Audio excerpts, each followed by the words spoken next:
মেলায় গিয়ে কি কি খেলাম, তো ওই দিন গিয়েছিলাম রাসের মেলায়। তো প্রথমে একটু ঠাকুর দেখলাম আর দারুণ বানিয়েছিল, যদি না দেখে থাকো আমার চ্যানেলে রয়েছে, গিয়ে তোমরা দেখতে পারো।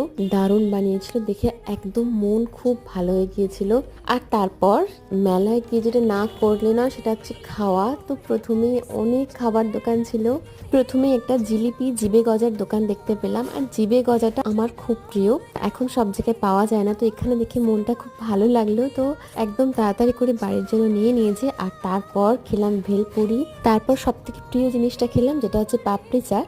আর এখানে অনেক দোকান বসেছিল জানো, পাপড়ের দোকান, চপের দোকান। আর শেষমেশ গিয়েছিলাম আমরা এই একটা রেস্টুরেন্টে, যেখানে আমরা খেয়েছিলাম ফিশ ফ্রাই, চিকেন পকোড়া, তারপর ছিল ফ্রাইড রাইস, আর ছিল চিকেন। তো এগুলো আমরা খেয়েছিলাম, বাট টেস্ট এগুলোর ভালো ছিল না। মেলা থেকে কি কি কিনলাম সেগুলো আসবে পরের পার্টে, তো সাবস্ক্রাইব করে নাও চ্যানেলটা। সবাই ভালো থেকো।